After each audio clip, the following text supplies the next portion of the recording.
This is Jiamin from Parcel Monitor. Welcome to our new series, Retailers Discuss, where we invite thought leaders and senior executives from retail and e-commerce companies to share their journey with us.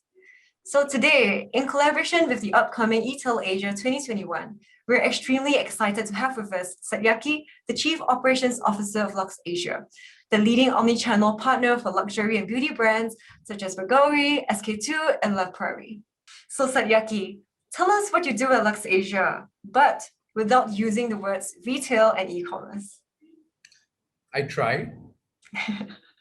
Jokes apart, I play the COO role, right? So that includes looking after our supply chain function, planning, technology. And in addition to that, I also oversee our India business and part of our skincare brand portfolio. And last but not least, our digital e-commerce enabler business. E-commerce, damn, okay. Can we go again? No, that's great. I think that's a great effort. Yeah. You can't do e-commerce without e-commerce. Okay, so great. Thanks for that, Satyaki. So just late last year, there was an announcement on Luxasia winning an award again for Best in E-commerce Brands. So 2 years in a row. So congratulations. So for our global audience, could you briefly share with us so how Luxasia works with luxury, beauty, and lifestyle brands? So firstly, thank you. When we started out in December 2016, marketplaces had not fully exploded yet. And we certainly didn't find any e-commerce enablers in the region that we felt were up to the mark, honestly, to help us manage our business. And this would have been more than 50 beauty brands in skincare, makeup, and fragrances. That's how we started out.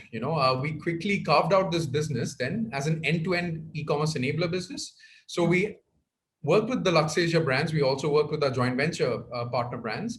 But then we moved on to working purely with e-commerce only brands. For example, I'm not sure if you know, we work with Lego, with Hasbro, with Dettol, Durex, Luxottica, a lot of Disney licensees and many other brands, across multiple markets, which go beyond just our Luxasia beauty business.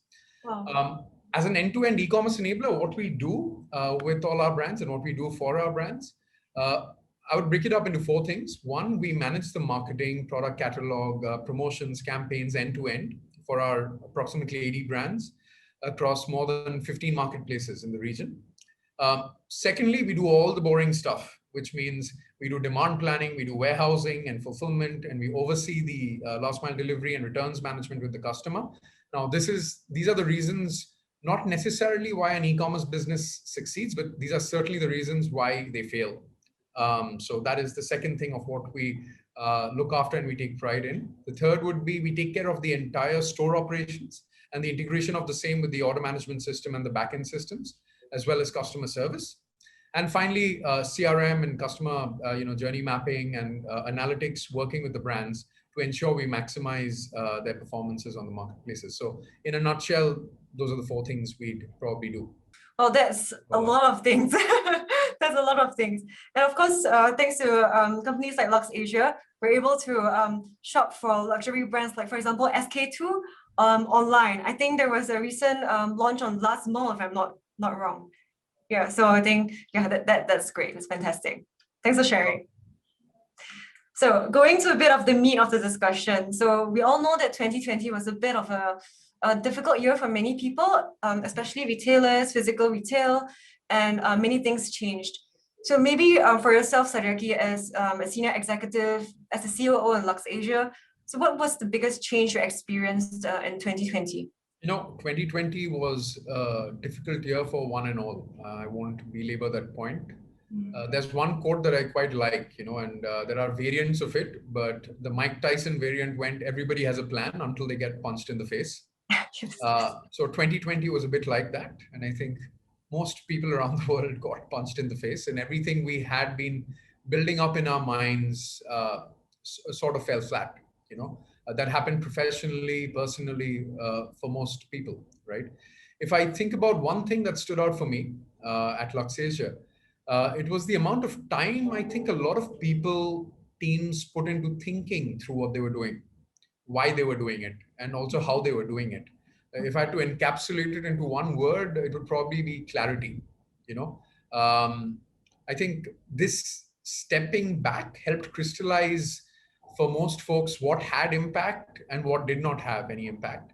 And in a year when personal, professional, and frankly, some existential questions merged, I was glad to see that there were people across the board stepping back and trying to figure these things out for themselves, and to gain some clarity. I tried to do it to the best of my ability as well, for myself and in collaboration with my teams. And at Luxasia, this is something I observed and really, really appreciated. And I'm sure this is not unique to Luxasia, and probably it has happened all across the board. But yes, that is the one thing that stood out for me. Thanks for that. That's indeed. I mean, even from the company's perspective, we start to evaluate. Okay, maybe something slightly more trivial. So we start to evaluate whether working in the office is really necessary, because with the pandemic, everyone was on lockdown, social distancing, and then people start to move towards working from home, and you realize that you could achieve kind of a similar effect when you work from home. So you're right. Thanks for that. Yes. Just on that one, that's one of the favorite topics going around, right? Work from home, not positives, negatives. Just like everything else in life, I think both sides of the coin have some merit. Went to office yesterday, for example, loved it. Met 5 people I hadn't planned to, and did 2 things I hadn't planned to do. So that's the thing you miss out on. Obviously, at the same time, there are lots of things that have also been positive, doing this entire work from home sort of gig of the last year.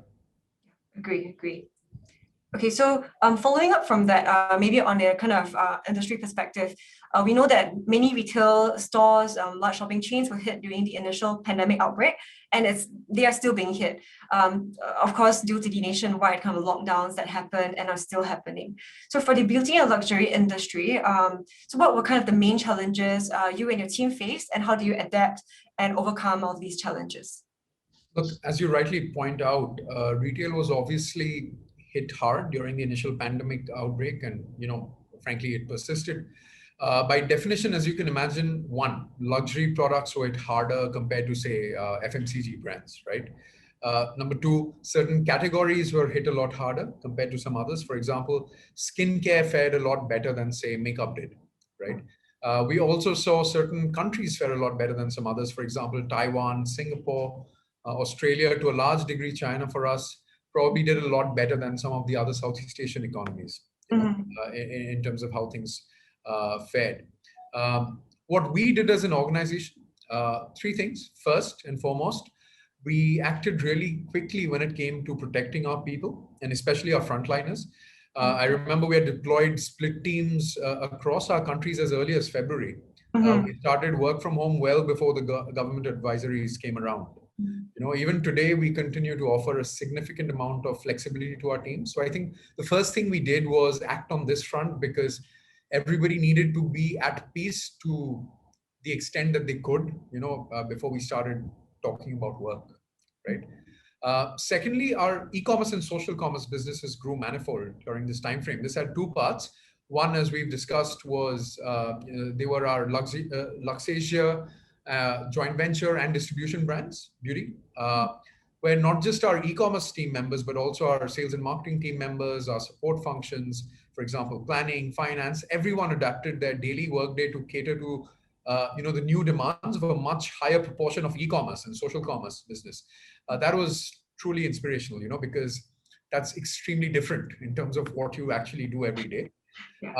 In addition, our e-commerce enabler business and teams there really stepped up to the plate as volumes for FMCG, toy, apparel, accessory categories shot through the roof, and we dealt with unprecedented and unexpected business volumes. What I would especially want to call out are our planning and our warehouse teams. If I look at the fulfillment teams, the way they came to the fore and took on extra responsibility and the workload was inspirational. The physical work involved in the warehouses themselves, you're working split teams and you're doing double the volumes in the middle of a pandemic where everybody's worried about safety, personal safety. For me, that really stood out. And at times it was a bit emotional for people across the organization, when we saw that happening. And sometimes I wonder, how we managed to hold everything together. But the answer is actually apparent. It was the people, it was the teams, and they really, really stepped up. Thirdly, our retail business, which is partially the focus of what we're discussing today. Again, our marketing and sales teams were at their creative best to generate awareness, buzz, interest, along with our brand partners. And this was brought to fruition by our retail frontliner teams. That was not trivial, or easy in the middle of a pandemic, but I think all things considered, we managed to pull through reasonably well. Yeah, definitely. I mean, you even won an award at the end of 2020, right? Yeah, so really great job with that. Thank you. Thank you. Okay, so this also brings us into the next question about e-commerce. So even though the physical retail kind of scene was not doing too well, but on the flip side, 2020 was an amazing year for e-commerce. So I think I saw a report from McKinsey in the first 3 months of 2020, e-commerce penetration in the US actually grew 10 years worth. So that's amazing. So 3 months growth, 10 years worth. And of course, you see marketplaces like Shopify, Amazon, Shopee, Lazada. You saw all this like amazing, incredible growth there. So what we also found is from Parcel Monitor, recently we did a case study on Lululemon's growth, is that online sales is increasingly taking up a larger proportion of total retail sales. So this is the kind of the question, our favorite question to ask. So with the current trajectory, Satyaki, so do you think we will ever reach a point where shopping will become completely digital? And will physical retail shopping eventually lose its relevance? So what do you think? Let me try and answer that through some facts, right? China already has more than a quarter of their retail business online. And to be honest, while sources and definitions differ, in some calculations, they say China already has 33 to 35% of their total retail business online. This is by far the most evolved digital commerce market we have in the world. In the US of A, we again see in 2020, as you pointed out, there was a 4 to 5% increase in share of e-commerce as a proportion of total retail sales. The next 5 to 10 years, we'll see anything between 6 to 12%, in gain in share of e-commerce, and some predictions are beyond that. The point I'm actually trying to make is not that e-commerce is taking over everything. The point I'm trying to make is that the majority of sales is still likely to come from physical retail stores next year and the year after that, and for the foreseeable future. So do I think we will reach a point where shopping will completely cease to exist in physical bricks and mortar locations? No, I do not feel that is what will happen. Why? One, there is an element of touch and feel. And I think not all of it can be covered through sampling and, sending things home for people to try out. Two, there's an element of spontaneity and experience, which is a human need. Again, not a lot of which can be covered yet through digital commerce the way a physical experience would. And frankly, the third one is there's a social element to shopping, buying products, services, which again cannot be ignored. So do I feel that physical locations lose all relevance? For me, the answer is no, right? Having said that, is there going to be a further shift in the years to come? Yes, and it's going to be significant, right? So this is a tremendous opportunity and threat for brands, today, in today's world, to decide how they want to position themselves to the new lot of consumers, right? The current consumers and the ones to come. And frankly, even for the people who are consumers today, right? Their preferences are changing rapidly. So every brand has a choice to make in terms of how they want to engage with their consumer. From the point of view of our e-commerce enabler business, 10x is just what is going to happen in the market. If I look at Southeast Asia, because it's still way behind the curve in terms of share of e-commerce. On top of that, there are going to be innovations in business models, products, and services that are going to come our way. So frankly, the opportunity, it's tough to put a number on it, but it's exciting for sure. 100%. And regarding whether the physical retail will completely disappear, I think as a consumer, I'm glad to hear your answer is no. I think personally, as a consumer, when I shop online, I think e-commerce or online is great for browsing, knowing what a catalog of what brands have, what do not have. But when it comes to actually the purchasing decision, I would like to visit a physical store and maybe talk to a salesperson. The salesperson would know how my skin condition is like, my skin type, give me some advice, and touch and feel. When it comes to clothing, especially if it's more on the luxury side of things, I would want to actually see and feel and try before making my purchasing decision. So definitely agree with you on that, Satyaki. Okay, so let's move away from the kind of difficult topics and go back to a bit on the lighter side. So Satyaki, so I noticed you've been with Luxasia for more than 4 years now, and so tell us about what is your proudest moment so far throughout your 4 years there? Can I pick two? Sure, go ahead. So the first one was last year, actually. We were featured by Forrester as one of the top e-commerce enablers in Southeast Asia. We also operate in Taiwan, by the way, with our e-commerce enabler business. We're moving into 2 more markets. But this was an incredibly proud moment for us as a team.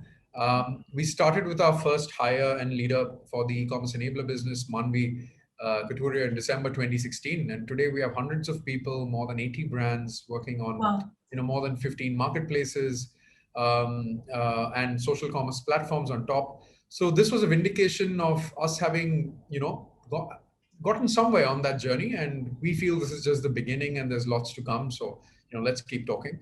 The second one was August 2019. This was June 2019. Oh, very specific.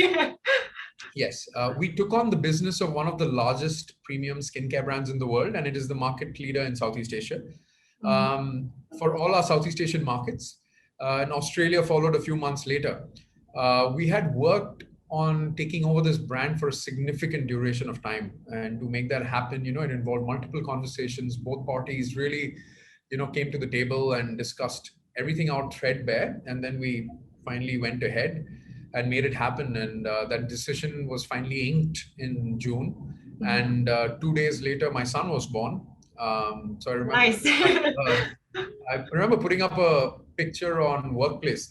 We use that internally at Luxasia, of a picture of the product and my son next to it. I think, I'm not sure which one I'm happier about. To be honest, I think go for your babies, I would say. Yeah, to be fair, you're probably right. You're on the right side of that picture, but yeah, that was another very proud moment for us. Yeah, great to hear that. Great to hear that. So thanks, Satyaki. So we're reaching the end. So one last question from our side. Sure. So we all know that eTail Asia is coming right up, and you're one of the speakers there. So what can attendees look forward to during your sessions at the highly anticipated eTail Asia happening in May? Right. Look, I won't bore you with details that are already there on the agenda.